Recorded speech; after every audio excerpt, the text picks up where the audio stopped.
So, thank you. Thanks for everyone joining. And today we are reading Srimad Bhagavatam, second canto, first chapter, fourth verse, and fifth verse. So far in this chapter, especially the first chapter, um, the God realization.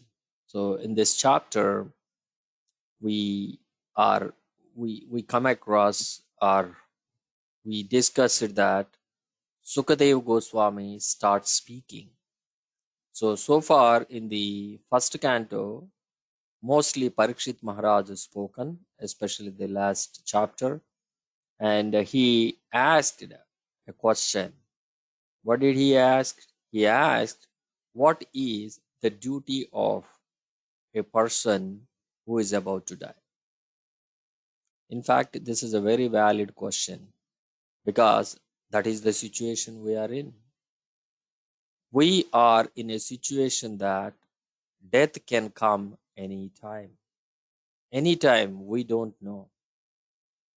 So death is always there behind us. So we are almost all the time, we say that we are facing the death. So that being said, this question is very appropriate, especially the people living in Kali Yuga. In Kali Yuga, we are always in trouble, right? Padam padam yat vipada. Every step of our life is danger is avoiding, isn't it? So, what is the duty? So, Sukadev Goswami appreciated his question. Your question is very glorious and it's a wonderful question and it needs to be answered. How did he answer it? He said, in the materialistic world, all the people or whoever is materially attached, what they do, they have so many subject matters to discuss: politics, cinemas, sports, economic developments, political scenarios. There are many things they have to discuss it, except the subject related to transcendent, the spirit, the transcendental knowledge. Except that, they discuss everything.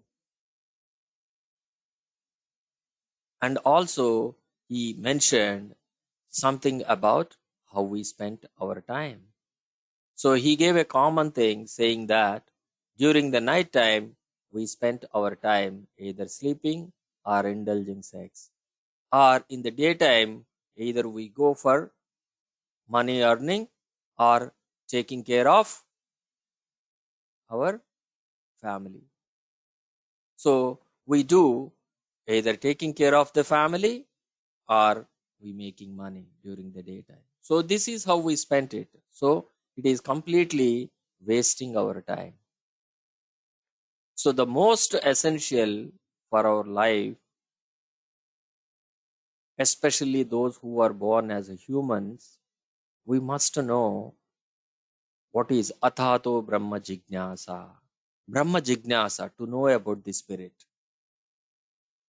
Why I was born, why I am doing what I am doing, why I am subjected to all these troubles and happiness and all these things. This question should arise from us. And also we should know the most troublesome or the most fundamental problems we are having it in the material world. So the four problems that have been discussed is Janma, Mrityu, Jara, Vyadi. No matter whoever it is, even the billionaire, the most richest man in the world, has to go through all these four. Animals must go through it. Aquatics must go through it. Trees must go through it.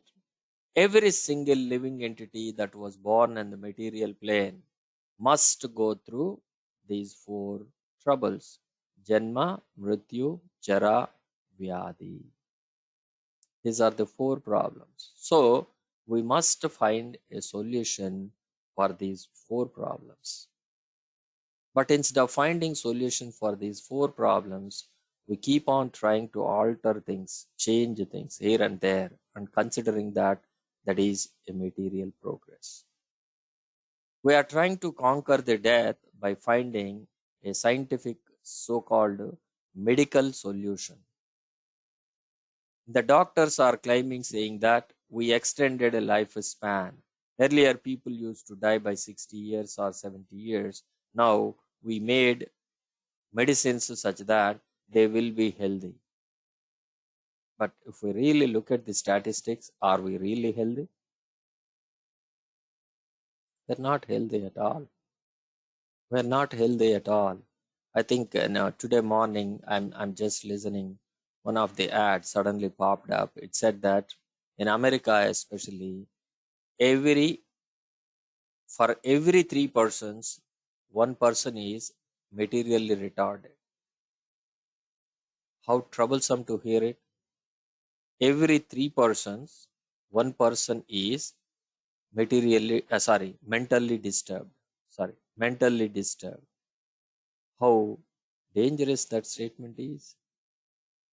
That means among us, lot of people with mental diseases walking around us. So this is very, very important for us to find out what is the solution. So by explaining that, he is further continuing in this fourth verse.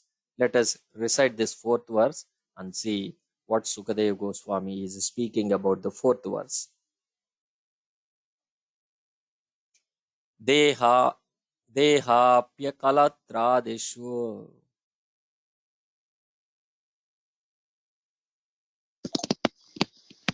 Please. देहापत्यकला त्रदिष्ट्वा Dehapatyakalatrishu.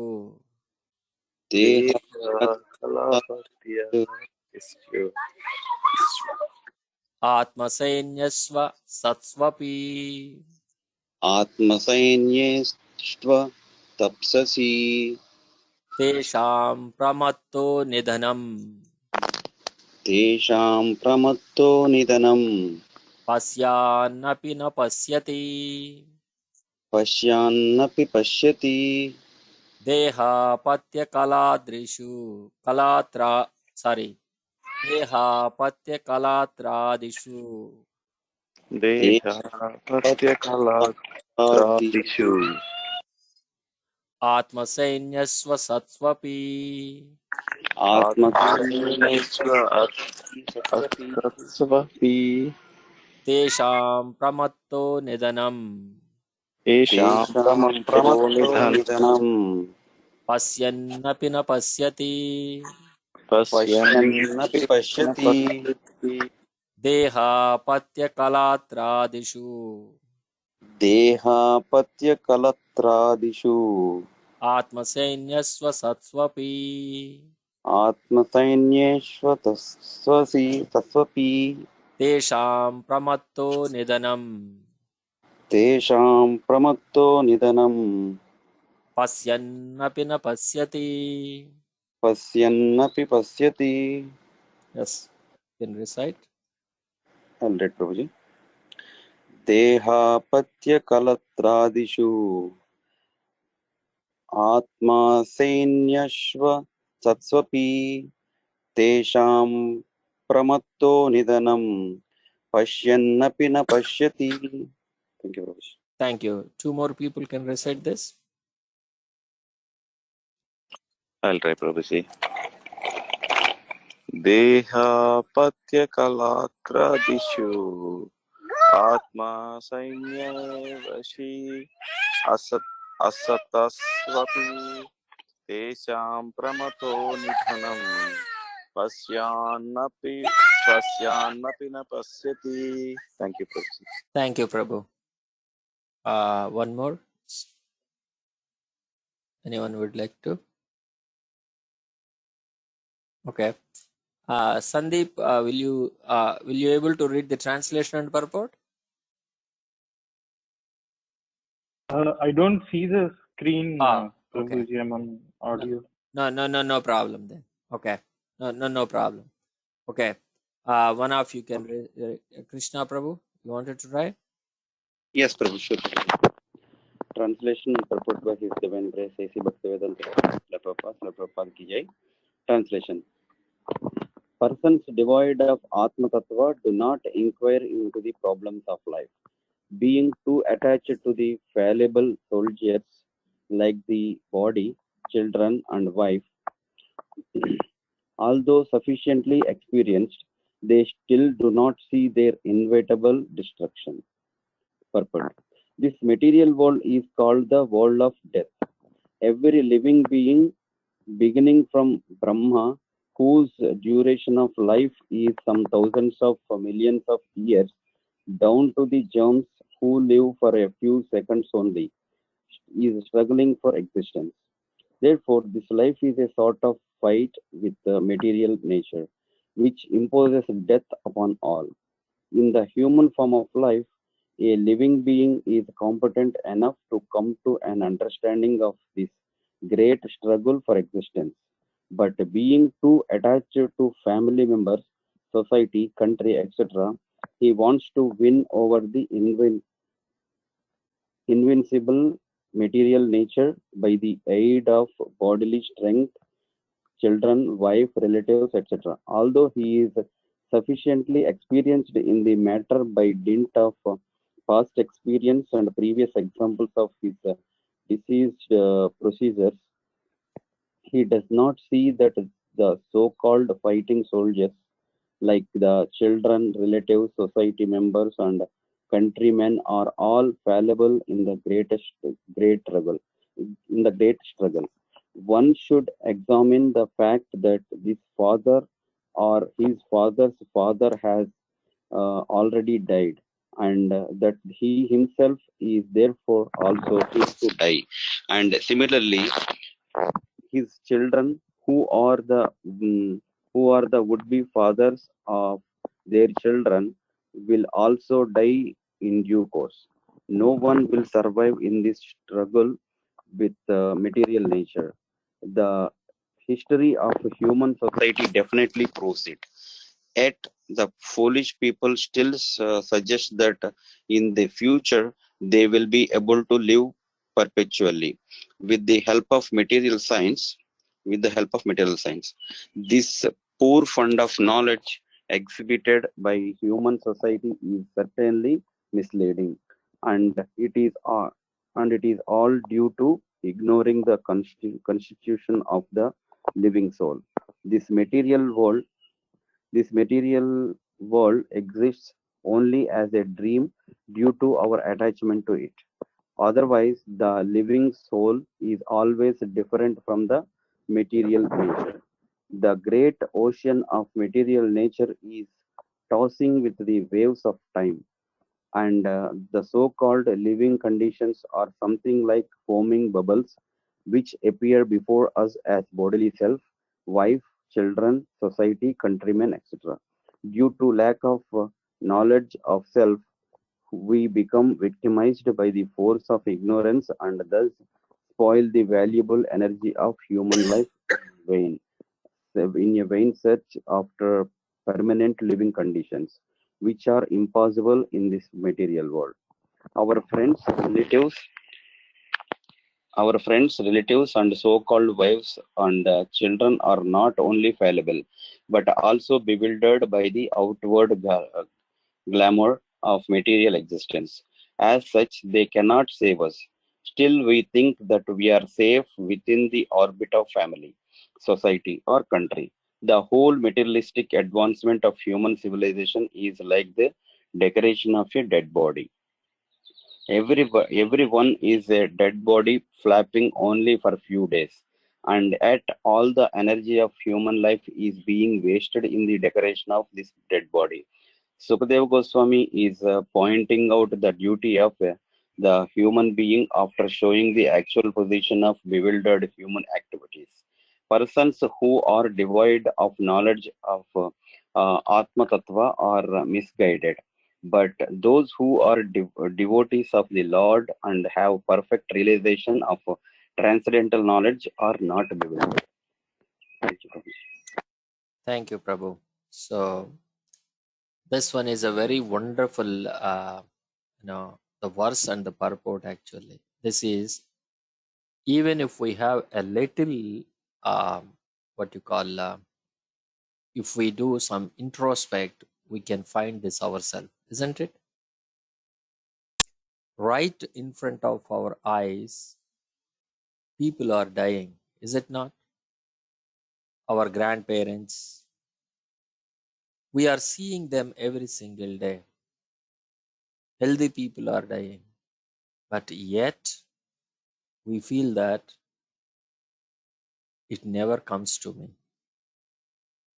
How much illusion we are living in, isn't it? Sometimes we say that without that kind of illusion, we lose interest to live. So we become so pessimistic. If we consider that the world we are living is full of misery, there is no happiness in it, do we live to continue? See, there is no ray of hope. There is no positive thing. Why do we want to live in? This is something like this. We start a business. What is the idea of starting a business? I make some profit of it. But if for sure I came to know that there is no profit in this business, do I really start the business? I don't start the business. But I always under the impression that I will make some money. If not this year, next year. If not next year, next year. I will make some money. This kind of optimism makes me keep going, isn't it? Knowing that I don't make money, but still I believe that I make money, isn't it? This is kind of illusion we are living in. This illusion, we are facing it every single day. This is not that, oh, we are only doing it one day or this illusion go away next day. No. Life after life, we are living in this illusion. Life after life, we have some impressions on us, isn't it? So, especially here, he is talking about how much we are attached to these material possessions. For example,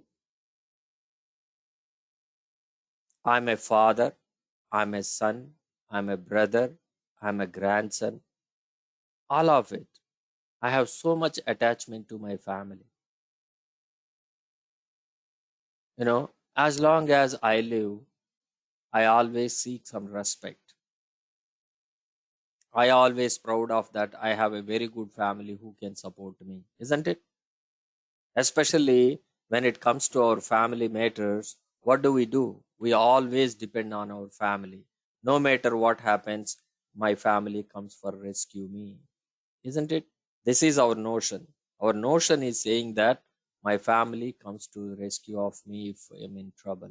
This is our notion, isn't it? But do they come when we ready for death? No, they don't. So this is a very good. In fact, in this condition, there's a beautiful. For this condition to explain, there's a beautiful story. The story goes like this: there is a king who is very rich, very powerful. He has everything. He has 4 wives. He has 4 wives. If we really look at it, anyone has 4 wives means normally one after another they get married to, isn't it? We end up with like that. So he has the first wife and she is very sincerely serving him, very much attached to him. But the king somehow overlook her. He doesn't care for her. He doesn't look for her. He never asks how healthy she is, what she is doing it. So that means he completely ignored her. The first wife, completely ignored her. The second wife,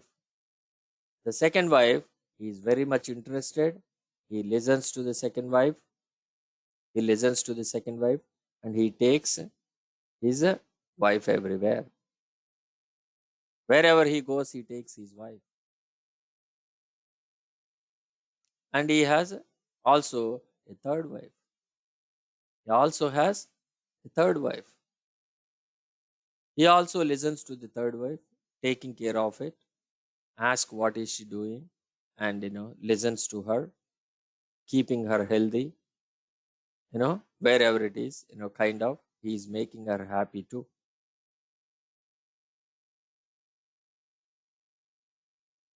And also he has fourth wife. He also has a fourth wife. This fourth wife, especially, king loves so much, and whenever there is a trouble or something, he consults the fourth wife. He takes the advice of her, and he pretty much, saves from any troubles he is in. So his life is going happily. But how long he can live like that? At some point, everyone has to become old and he has to die. So the king became old and he is about to die. On his deathbed, he called his second wife, whom he adored a lot. He takes everywhere and immensely he loves. And he asked her, I'm about to leave. Will you come with me? Because I loved you so much and you are my first, most beloved. Will you come with me? She said right away, no, it is too difficult to come with you. No, I wanted to enjoy my life. As soon as you die, I will marry to someone. So she doesn't even think twice. She said like that. And then he looked around, he looked at the fourth wife. He said, you are my very beloved. I always followed your advice. Whenever I am in trouble, I always look towards you. And I took your advices, I followed your advices. So this time, will you give an advice and come with me? And the fourth wife said, sorry, this time I couldn't come with you. I helped you in the past, but this is one exception. I cannot come with you. The fourth wife also said. Now he looked at the third wife, whom he loved dear, and he take care of it, looked after, healthy, and everything. He looked everything. So he looked at the third wife. The third wife also said, sorry, there is no way I can keep up with you. I have to leave. There is no way I can. Now, all the three wives whom he looked dearly, none of them are ready to go with him when he dies. Now, he looked at the first wife. How the first wife looks? First wife looks very thin, lean, almost she just living for the sake of her husband. Now he looked at her. Will you come with me? She said, in fact, I am waiting for you. Anytime you need my services, I will always be there with you. No matter who comes, who goes, I will always be with you. And then the king was very, very happy. He realized, I wish I could realize this when I was healthy and young, so that I could look after you well. Unfortunately, I only came to know, especially when I'm about to die. Now, in this story, who are all these four wives? Can anyone guess? Who is the second wife? As soon as the king dies, he said he readily jumps and marries another one. Who is the second wife in our real life? Properties, Prabhuji. Yes, that is absolutely correct. The wealth, the first thing that happens when we die, the wealth leaves us. Someone ready to grab our wealth. Isn't it? That is what is happening. Our wealth is distributed. Our wealth is taken by someone. So right away. But again, what do? Wherever we go, we carry this pride, the wealth with us, isn't it? Decorating ourselves with gold ornaments here and there, showing our lavishly, costly dresses, wonderful shoes, wonderful cars, living in a big palaces kind of home. So this is all displaying of wealth. So this is, as soon as we die, there is nothing goes with us. The second wife is represents health. And who is the fourth wife? Who he follows his advices whenever he is in trouble and everything, and listens to all the time. Who is this fourth wife?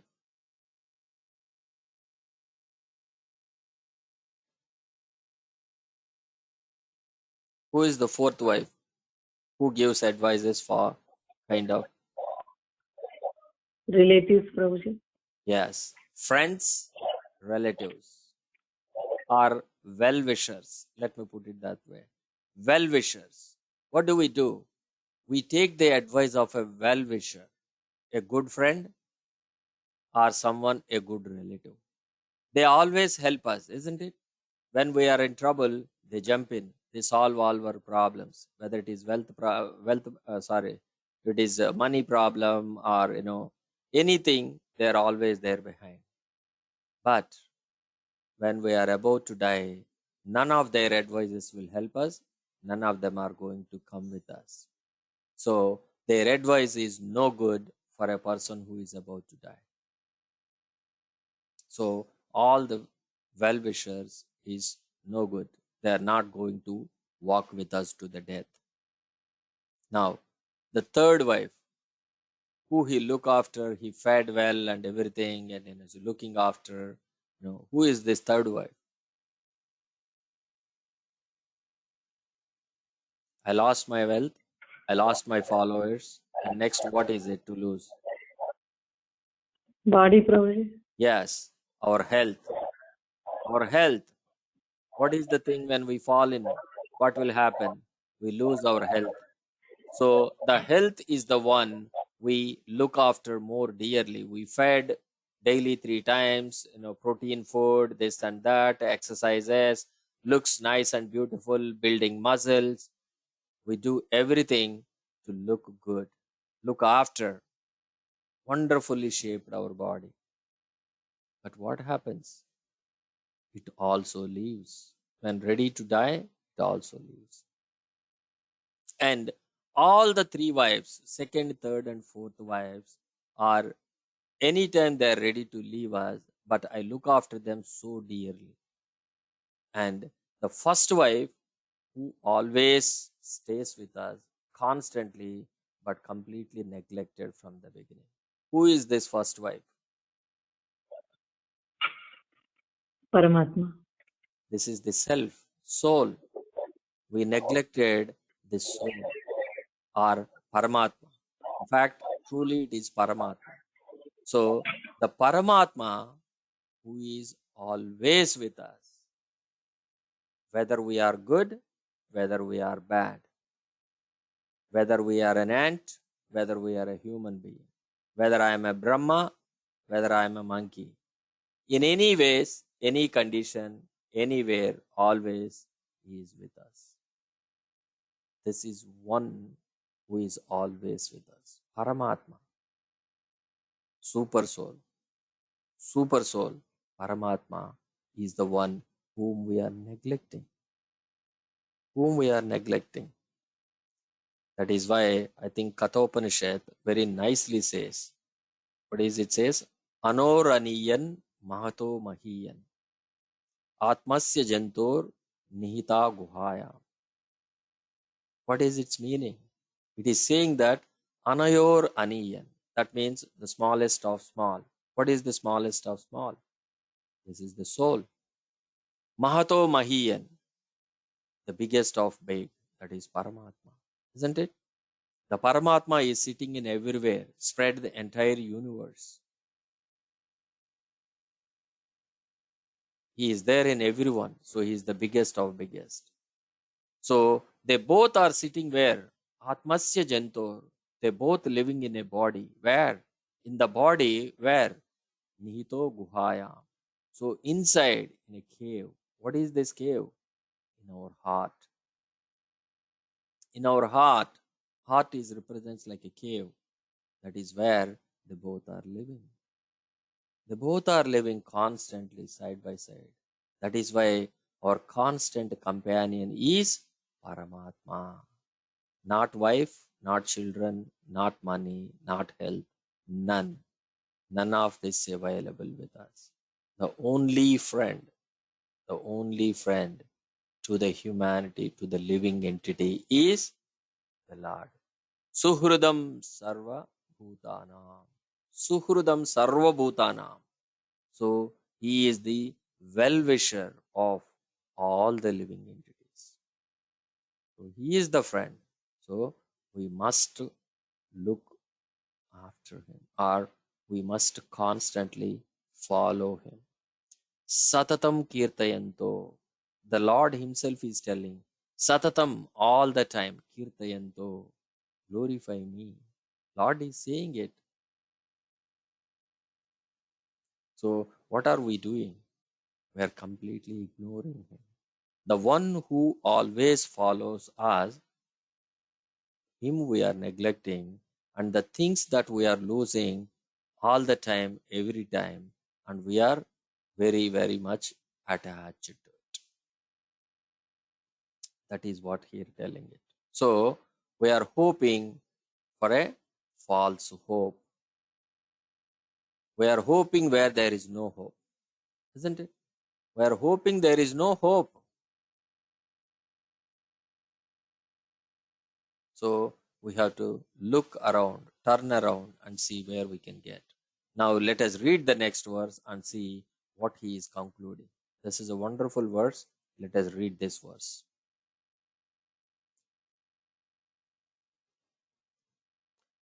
Tasmad Bharata Sarvatma. Tasmad Bharata Sarvatma. Sorry. Bhagavan Ishvaro Hari. Bhagavan Ishvaro Harihi. Shrotavyah Kirtavyascha. Sotavyo Kartavyasya. Smartavyascha Ichita Bhayam. Tasmad Smartavyasya Bhayam. Bharata Sarvatma. Tasmad Bharata Sarvatma. Bhagavan Ishvaro Hari. Bhagavan Ishvaro Harihi. Shrotavyah Kirtitavyascha. Shrotavyah Kirtitavyascha. Smartavyascha Ichita Bhayam. Smartavyosche Chatabhayam. Yeah, anyone would like to recite, you can recite this verse. Whoever is not done.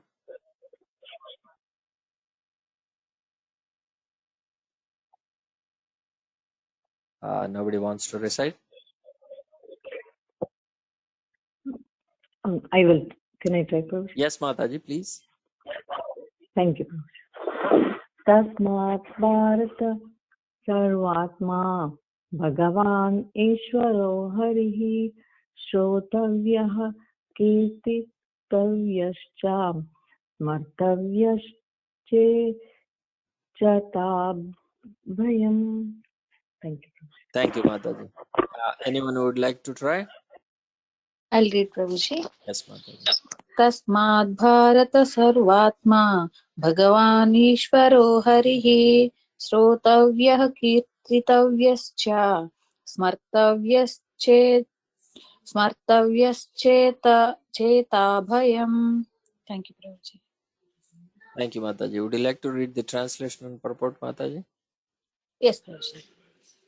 Translation and purport by His Divine Grace A.C. Bhaktivedanta Swami Srila Prabhupada. Srila Prabhupada ki jai. O descendant of King Bharata, one who desires to be free from all miseries must hear about, glorify, and also remember the personality of Godhead, who is the super soul, the controller, and the savior from all miseries. Purport. In the previous verse, Sri Sukadeva Goswami has described how the foolish materially attached men are wasting their valuable time in the improvement of the material conditions of life by sleeping, indulging in sex life, developing economic conditions, and maintaining a band of relatives who are to be vanquished in the air of oblivion. Being engaged in all the materialistic activities, the living soul entangles himself in the cycle of law of fruitive actions. This entails the chain of birth and death in the 8,400,000 84,000 84 lakhs or 8.4 million. 8.4 million species of life, the aquatics, the vegetables, and the reptiles, the birds, the beast, and the uncivilized man, and then again the human form, which is the chance for getting out of the cycle of fruitive action. Therefore, if one desires freedom from the vicious circle, then one must cease to act as a karmi or enjoyer of the results of one's own work, good or bad.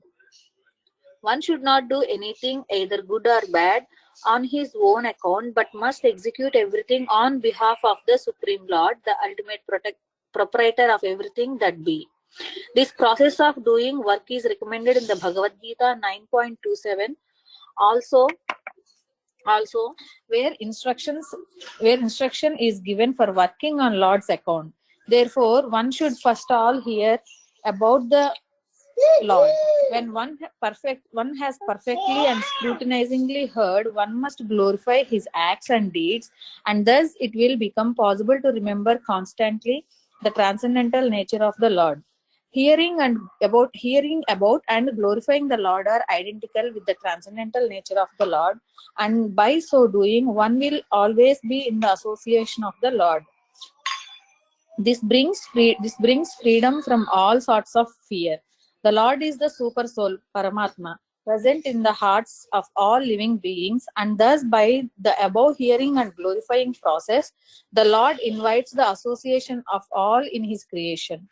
This process of hearing about and glorifying the Lord is applicable for everyone, whoever he may be, and it will lead one to the ultimate success in everything in which one may be engaged by providence. There are many classes of human beings: the fruitive workers, the empiric philosophers, the mystic yogis, and ultimately the unalloyed devotees. For all of them, one and the same process is applicable for achieving the desired success. Everyone wants to be free from all kinds of fear, and everyone wants the fullest extent of happiness in life. The perfect process for achieving this here and now is recommended in the Srimad Bhagavatam, which is uttered by such a great authority as Srila Sukadeva Goswami. By hearing about and glorifying the Lord, all a person's activities become molded into spiritual activities, and thus all conception of material miseries become completely vanquished. Thank you, Prabhuji. Thank you, Mataji. So here is a solution for all the problems. No matter what problem we have. See, this is exactly, no matter what problem we have, for any problem. See, in other words, basically, for all problems, one solution. In the material world, that doesn't work, isn't it? We have a problem, we have a suitable solution. Every problem is different, every solution is different. But when it comes to the spiritual solution, it is not like that. So for every problem, the solution is the same. Akama sarva kamava moksha kama udharadi. Tivrena bhakti yogena. Tivrena bhakti yogena. So all we have to do is bhakti yoga. So what consists bhakti yoga? Bhakti yoga consists with shrotavya, kirtavyascha, smartavyas. So here is saying, listen, speak about or glorify him, and remember about him. If we do these things, then ichita, our desire of bhayam. We are living in bhayam, isn't it? Every single day we live out of fear. How many insurances we have? We have home insurance, we have car insurance, we have health insurance, and we have appliance insurances. We have insurance for everything in our life, is it not? What is it, the meaning of insurance? That means something is, or something may come in the future and I want it to be protected. That means we know that we are living in fear. Is there anyone who is not living in fear? Every single day, if we don't perform well at the office or work, anytime we get fired. Even sometimes, even if we do good, but if there is no budget for the next year or something, layoffs or something, anytime we may get or we may be fired. It is not our problem, but budget is not there. So without we causing any trouble or anything, we get fired. Anytime our health can deteriorate. If I if I sleep late, or if I short of sleep, if I work more, that means any condition, any one condition can put my health in danger. That means every step of our life we are living in fear. Fear. So how do I get rid of fear? So I need to understand what is this fear and what is the solution for this fear. This fear is coming because we are attached to the material things and which are temporary, useless. So what is the solution for fear? So not having attached to. But is it possible? How can we live without attaching? We must attach it to something. There is no way we can live without attaching to something. So we need to ask ourselves whether I attach it to illusionary energy or whether I attach it to Krishna or Krishna's internal energy. One way or the other, we must attach it to something, whether I attach it to his illusionary energy, which is making me suffering, temporary happiness, suffering, temporary happiness, like this, or eternal happiness forever, which is the internal energy of the Lord. So, which one we should do? So here, Sukadeva Goswami is crystal clearly giving his instructions. For every problem, all you have to do is think of Krishna. So in Bhagavatam, further goes down in the third canto, Kapiladev is saying the same thing. He is telling, his mother Devahuti, he is telling that, what is he is telling that? Tapayanti vividascha tapa. So these rishis tackle all kinds of problems. With what? Madgata Chetasa. So it's basically Naitan Madgata Chetasa. So it's basically they are not suffering. Why they are not suffering? They are also human beings. They are also born.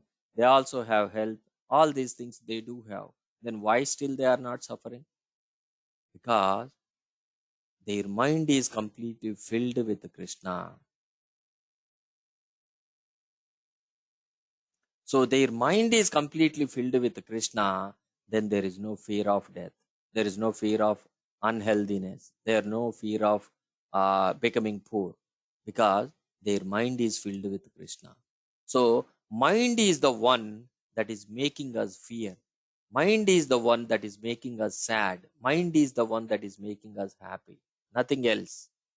Mind is the one going through all of these things. So it is very important to know this one. Those who control the mind, then he conquered everything. You know, you all know the story of Prahlad Maharaj, right? Prahlad Maharaj said, I conquered all three worlds. There is no one who can dare or oppose to me. But Prahlad Maharaj said what? One simple line. You conquered the three worlds, but you failed to conquer your own mind. What good it is if you conquered all three worlds, but you are unable to conquer your own mind. So the most important thing is conquering the mind. How do we conquer the mind? Fill that mind with Krishna, Krishna glorifications, Krishna's pastimes, Krishna's nama, Krishna's rupa, everything. Fill that mind with Krishna. Then there won't be any problem. This is the same instruction that Suta Goswami has given to Shaunika Rishis in the first canto, second chapter, 14th verse. If you look at it this, now we are in second canto, first chapter.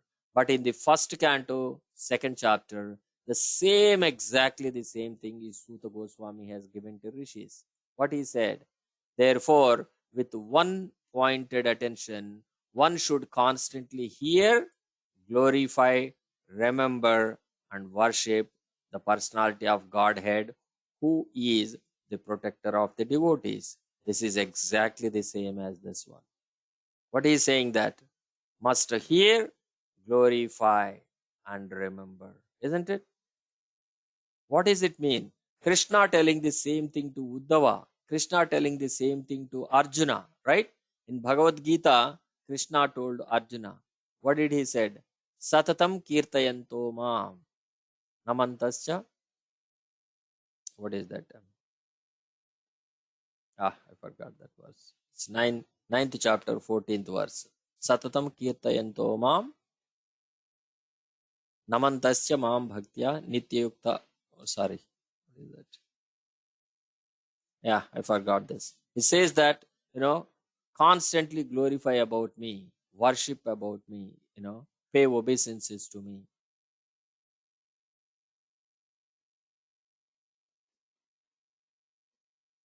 So, Krishna, whatever he said to Arjuna and Uddhava, the same thing is spoken by Sukadeva Goswami to Parikshit Maharaj.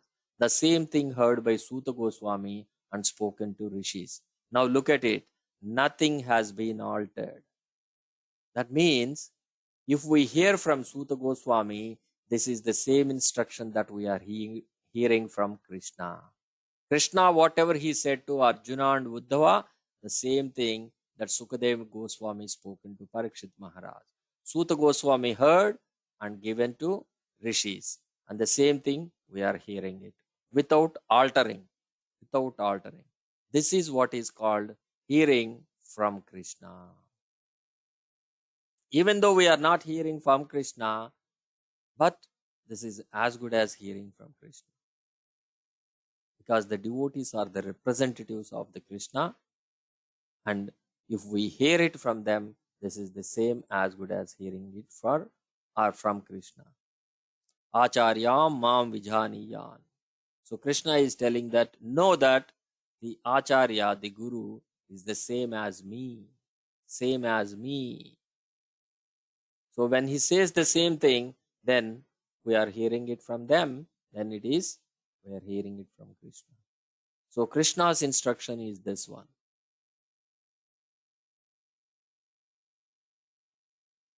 If we do Krishna's instructions or sincerely follow it, then there won't be any bhayam. Vitaraga bhaya krodha, isn't it? Vita means no. Raga bhaya krodha. These things will be taken off from our heart when our heart is filled with Krishna.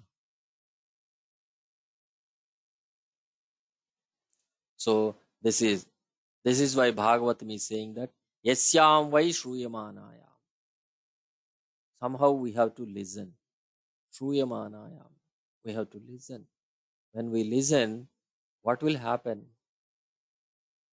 Bhaktir utpatyate pumsam. This bhakti will spurt out in our heart. That means what? Krishna is living in our heart.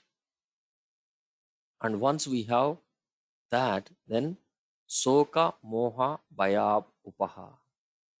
So all this sukha, the sadness, bhaya, the fear, moha, the illusion, all will be subsided, removed. That is exactly here the instruction. So if we look at all these instructions are exactly one and the same. No difference at all. And in fact, if we carefully see, that is what we are doing on our call now, is it not? We are listening, we are discussing, and we are remembering Krishna. This is exactly what we are doing. So if we constantly do, consciously think of Krishna, then what happened?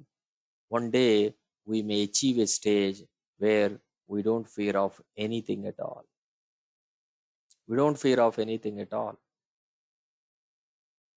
We have to get rid of this fear genuinely. Genuinely means knowing, feeling Krishna in our heart. Not because there is no other way. Because sometimes what happens? We are so much diseased, we don't even have any patience to even fight back. Then what happens? We give up. There is a difference, huh? Because there is no medicine in the world that can protect me, and then I gave up. Versus, I remember Krishna all the time, and I don't care for even the death comes and speak to me. See the difference actually. One, there is no choice other than accepting the destiny. Other, I do have a choice, but I don't care. So this is very, very important. So I will stop it here and let us see if we have any comments or questions from anyone. You can ask any comment, any questions, you can pass anything. So thank you everyone.